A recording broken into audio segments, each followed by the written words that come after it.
네, 여러분 안녕하세요. 부영부재TV의 형 김창경. 동생 전승배입니다. 네, 저희가 저번에 10억대 건물의 실 수익률에 대해서 알아봤잖아요. 실제 수익률. 네, 그 영상을 촬영하고 나서 생각보다 좀 반응이 좋으셨어요. 연락 많이 왔어요. 네, 좀 흥미 네. 있었다. 네네. 또 생각보다 너무 수익이 안 나온다. 여러 가지 반응들이 있었는데 네네. 네, 그걸 토대로 네. 저희가 이번에 한 3, 40억대 건물을 샀을 때 실제 수익률 얼마일지 한번 알아보도록 하겠습니다. 네, 이 부분은 또 많은 분들이 얘기도 해주셔가지고 네네. 그래서 저번에 저희가 또 재산세를 포함을 안 했는데 네네. 이번에도 재산세를 또 포함해서 그렇죠. 제가 지금 낱낱이 한번 실제 나오는 임대료에서 얼마나 수익이 발생되는지 한번 파헤쳐 보도록 하겠습니다. 네, 저번에 재산세를 안 넣었는데도 불구하고 수익이 안 나왔잖아요. 솔직히 너무 적었어요. 네, 네네. 네. 근데 이번에 재산세를 넣었는데 또 수익이 안 나오더라고요. 또 서울에 있는 건물. 네, 네. 맞아요. 그래서 저희가 최대한 좀 흥미가 있게끔 약간 현실적인 그런 수익률의 건물과 또 매매된 사례 중에 좀 수익이 잘 나왔던 건물들 두 케이스를 추려서 저희가 사례를 설명드리도록 하겠습니다. 바로 보시죠. 네, 첫 번째 건물은 바로 이 건물입니다. 첫 번째 건물. 네, 그냥 깔끔하게 생겼죠? 그래도 딱 그냥 리모델링 한 건물. 네, 네. 그냥 뭔가 건물만 봐도 어딘지 알 수 있을 것 같지 않아요? 저번에 보고 왔던 건물이죠. 딱 건물만 봐도 느낌 아시겠지만 바로 이 건물은 연남동에 있는 건물입니다. 지금 요즘 엄청 핫한 상권이기도 하고 네, 많은 네. 분들이 또 찾으시는 또 어떻게 보면 저희도 저번 영상 찍었잖아요. 꼬마 네, 빌딩의 네. 성지로. 그렇죠. 그래가지고 네, 네. 딱 보니까 알 것 같아요. 어떤 건지. 홍대, 뭐 합정 많은 곳이 지금 좀 유동인구가 많이 끊겼는데 그나마 연남동은 살아 있잖아요.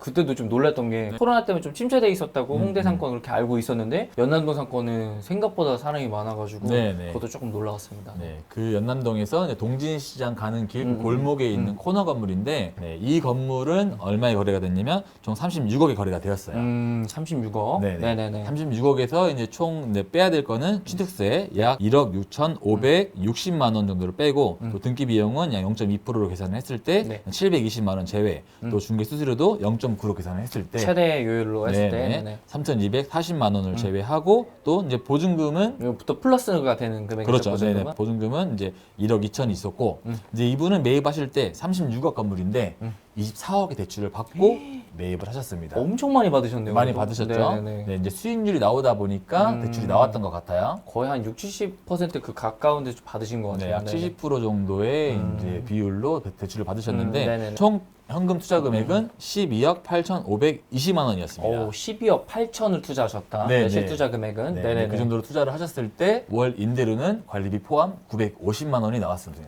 많이 나왔다. 생각보다 950만 많이 원. 나왔죠? 네네네네. 네, 투자 금액 대비했을 때 이제 잘 나온 건데 그럼 여기서 대출 이자 빼고 뭐 재산세 빼고 네. 다 뺐을 때 얼마 남을지 차 떼고 다 네, 됐을 때. 차 떼고 포 떼고 했을 때 얼마 남을지 네네네. 한번 보면은 이 건물은 아무래도 좀 규모가 작다 보니까 다른 관리 비용이 별로 많지는 않아요. 관리 비용은 거의 없었던 거의 걸로 없었다. 기억해요, 저는. 네네. 보시면 되고 월 관리 비용은 약 2만 5천 원인데 거의 안 나가죠. 네, 25,000원. 이 건물 같은 경우는 공용 면적도 별로 없고 그래서 딱 따로 뭐 청소를 할 거나 할 필요가 없고 임차인이 자체 청소를 하면 되니까 건물이 좀 작으니까 임차인들이 알아서도 청소를 하는 거네요. 네, 그렇죠. 그리고 정화조회 비용이 이제 1년에 한 2번 정도 가른다고 했을 때 12만 원. 12만 원 정도. 네, 그럼 나가고. 월 만 원으로 계산을 하고 또 CCTV가 설치가 되어 있었어요. 또 이렇게 보안 때문에. 네, 네네네. 또 세상에 어떤 일이 생길지 모르니까 네. CCTV 설치했을 때 네네네. 한 달에 약 5천 원. 네. 네, 그리고 또 이제 보험을 또 뺄 수 없잖아요. 화재 보험. 네, 화재 보험 네네네. 약 12만 원짜리를 가입했는데 이것도 한 달에 만 원 계산했을 때 총 2만 5천 원 정도가 이제 관리비 지출로 나왔습니다. 그래도 생각보다 관리비 지출이 엄청 적다. 네, 25,000원. 네네네. 네, 왜냐면 600회배 이상이 이제 네. 소방안전관리 대상이고 그렇죠. 네, 전기도 75km 맞죠. 이상이 네. 전기 감리 대상이다 보니까 맞습니다. 둘 다 이하 건물이어서 이제 관리비가 따로 나가는 건 없었습니다. 사실 안전 관리에 관련된 부분은 전혀 없는 거네요. 아예 없는 거죠. 네네네. 네네. 또 미화도 없고 재산세는 연 370만 원이 나왔는데 하지만 이 계산은 이제 저희 토지가 네. 보통 합산과세잖아요. 그렇죠. 이제 다른 토지를 또 가지고 있으면 같이 네. 합산을 하기 때문에. 네, 그 이제 10억 이상이면은 0.4%가 이제 재산세인데 이제 이것만 있다고 가정했을 때 한 370 정도가 계산이 돼요. 그래서 연에 한 370만 원이 발생이 되는 거네요. 네, 네네. 그러면 한 달에 재산세는 약 31만 원이라고 계산을 하고 그리고 월 대출 이자를 약 2.9%로 잡았을 때 현재 금리 기준으로 네, 했을 금리로 때. 네. 그러면 약 580만 원. 그럼 총 남는 금액은 336만 5천 원이 남아서 좀 꽤 남네요. 내가 12억 투자했는데 월에 300만 원씩 나오는 거잖아요. 그러니까 수익률로 계산을 하면은 네네. 3.1%. 수익률을 하면 좀 약간 낮긴 하다. 높지는 않네. 네, 대출을 많이 받고 했지만 네. 결국엔 재산세를 다 떼고 하니까 3.1%로 약간 별로 높진 않았습니다. 네, 이게 또 사실 12억으로 그 연남동이란 입지를 들어간 것도 저는 좀 베스트하다고 생각을 했는데 임대 수익은 제가 생각했던 기준은 약 한 3.5% 정도였어요. 제가 대출을 받았을 때 네네. 그 정도 나온다 생각했는데 그것보다는 좀 못 미치는 금액인 것 같고 네네. 근데 그래도 이 건물을 그때 저희도 같이 봤지만 유동인 거 꽤 많았거든요. 그렇죠. 투자는 좀 잘하신 것 같아요. 그래서 나중에 좀 임대 투자 수익이 어느 정도 될까도 조금 기대가 되기도 합니다. 네, 어떻게 보면 시대 차익을 좀 보셔야 되는 그런 건물이다 보니까 수익에 대해서는 그냥 이 정도로 이제 만족을 하시고 매입을 하신 것 같습니다. 네, 좋습니다. 네네. 제가 이제 약간 현실적인 건물을 말씀을 드렸고 이제 진짜 수익이 좋은 그런 관리도 많이 필요한 네. 건물을 한번 설명해 주시죠. 네, 알겠습니다. 네네. 또 두 번째 건물 같은 경우에는 이제 구독자분들이 너무 임대 수익이 안 나오는 건물만 보여준 거 아니냐. 너희들 너무 현실적이다. 이렇게 그렇죠. 말씀하셔가지고 이번에는 저희가 전에 영상에서도 나왔었던 건물인데 제가 매매 사례 영상에 설명했던 네네네. 그쵸. 이제 건물이죠. 경기도 의정부에 위치한 수익률이 약 한 5.2% 정도. 아, 매우 좋은. 네, 엄청 많이 나오는 그런 건물인데 여기가 이제 건물을 보면은 좀 건물은 이렇게 생겼습니다. 아, 진짜 딱 그 항아리 상권에 있는 건물 같이 생겼죠. 이게 딱 그 경기도권에 위치하면서도 좀 학원이나 이런 임차인들이 좀 리테일이나 학원을 좀 구성된 건물인데 네. 여기 같은 경우 여기랑 거리는 한 꽤 멀어요. 여기랑 거리는 먼데 보시면은 그 아파트 단지가 한 4,000세대 정도가 있거든요. 둘러싸여 있네요. 네, 그리고 양 옆에가 이제 그 초등학교랑 고등학교가 있기 때문에 뭐 유동 인구는 좀 어느 정도 꾸준하게 있고 계속 이 안에서만 소비가 활발히 이루어지는 그런 건물이라고 좀 보시면 될 것 같습니다. 네네. 네, 그래서 이제 실제 저희가 수익을 한번 좀 계산을 해봤는데 네네. 이 건물은 41억에 거래가 됐습니다. 네. 네. 그래서 이제 취등록세를 제가 계산을 해봤더니 1억 8,860만 원 정도가 발생이 됐고 네. 법무사 비용 이제 그 등기 비용으로 했을 때는 820만 원 정도가 나왔습니다. 네네. 그리고 이제 수수료 같은 경우도 저도 또 최고 요율로 잡았는데 수수료는 3,690만 원 정도가 발생이 됐고 여기서 이제 건물에서 그 보증금이 네. 한 3억 1,500만 원 정도가 나왔어요. 꽤 많네요. 네, 그래도 꽤 많이 나왔죠. 네, 이 건물을 매입을 하신 분들이 이제 종중분들인데, 대출은 거의 안 받으시잖아요. 네, 매입을 그렇죠. 하실 때. 근데 실제 대출은 한 4억 정도를 받으셨어요. 얼마 안 받았네요. 네, 이제 거의 적게 받으신 거죠. 사실 건물을 매입을 할 때 좀 투자자분들이 대출을 이렇게 적게 받고 하시는 경우는 거의 없잖아요. 드물죠. 네. 네네. 그래서 제가 이번에는 한 50% 정도 대출을 받았을 때 하면은 한 20억 정도를 좀 대출을 받았을 때 좀 저희가 임의로 산정을 한번 해봤습니다. 감안을 하면. 네네. 실투입 금액은 20억 1,870만 원. 절반 정도? 딱 절반 정도를 실투자를 하신 거죠, 금액을. 그래서 여기서 이제 저희가 임대료랑 지출 내역을 한번 계산을 해보면 월 임대료가 1,560만 원 정도 나왔어요. 41억 건물에서 1,560만 원. 네. 5%가 넘는. 네, 실제 나왔던 금액은 1,568만 원 정도가 발생이 됐습니다. 네, 네. 네. 그리고 월 관리비도 따로 또 받으세요.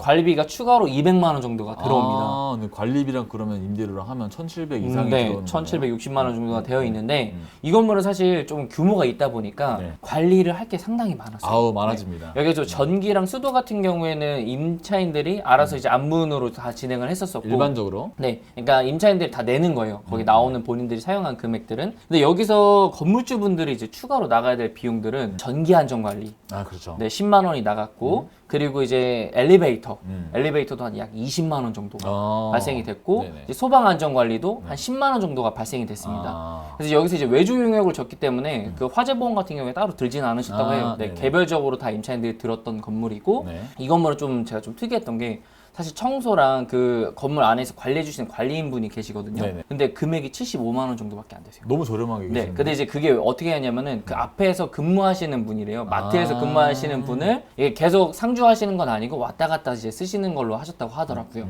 그렇게 해서 좀 비용을 좀 절약을 해서 75만 원 정도가 나갔고 그리고 여긴 기계 주차장이 있습니다. 또 거기서 그 변수지. 네, 기계 주차장도 관리가 또 필요하기 때문에 네. 월 거기서도 10만 원이 나갔습니다. 네네. 근데 이거를 다 합산을 해봐도 네. 월 지출이 125만 원밖에 안 돼요. 관리비는 근데 200만 원을 받고 있고 네네. 관리비 지출은 125만 원이다 보니까 실제로 들어오는 비용이 더 높다 보니까 남는 금액은 이제 수익으로 잡혔다고 보시면 될 것 같아요. 네. 근데 이제 여기서 또 변수는 또 재산세가 또 있습니다. 그렇죠. 네. 여기도 건물분이랑 토지분이 있는데 건물분은 미리 나왔어요. 네네. 근데 이제 토지분 같은 경우는 이제 9월 달에 나오기 때문에 그렇죠. 저희가 아직 작년 금액을 가지고서 합산을 해봤습니다. 그랬더니 이제 전체 금액은 한 755만 원 정도가 나와서 그걸 제가 한 12개월로 안분을 해보니까 월에 한 62만 원 정도가 발생이 되더라고요. 네네. 그래서 저희가 이거를 뭐 임대료랑 관리비를 합친 금액에서 관리비 지출이랑 그 대출 이자, 네. 대출 이자도 금리로 저희가 20억을 아까 산정을 해봤잖아요, 팀장님. 그게 2.9%로 잡았을 때는 월에 한 480만 원 정도 나오더라고요. 네네. 그렇게 나왔을 때는 실제 임대 수익은 1,096만 7,500원. 그럼 아까 투자금이 거의 20억이었는데 네. 남는 게 1,000만 원. 1,000만 원, 거의 한 1,100만 원 정도가 남는 거죠. 이건 네. 좀 괜찮다. 네, 근데 이게 아까 처음에 그 네. 대출을 아예 4억 정도만 받았을 때 수익률을 제가 계산을 해보니까 4.92%가 나왔어요.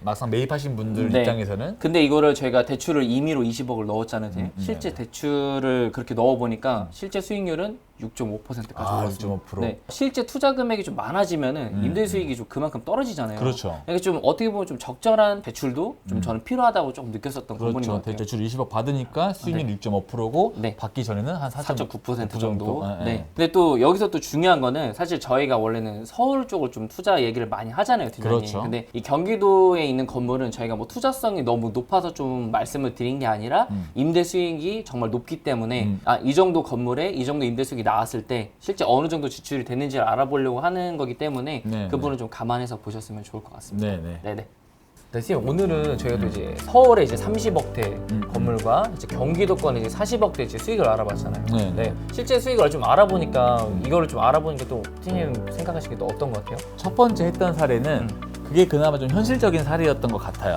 현재 투자하시는 분들한테는 레버리지를 많이 받더라도 수익률이 한 3% 좀 넘는 수준으로 나오는 게 이제 현실적이고 네네. 그 전에 워낙 왜 이렇게 수익이 안 나오냐라는 말이 많았기 때문에 네네네. 이번 영상에 수익이 잘 나오는 그런 항아리 상가 건물을 넣었을 뿐이지 이제 이런 건물이 흔하지 않다라는 점은 좀 말씀을 드리고 싶습니다.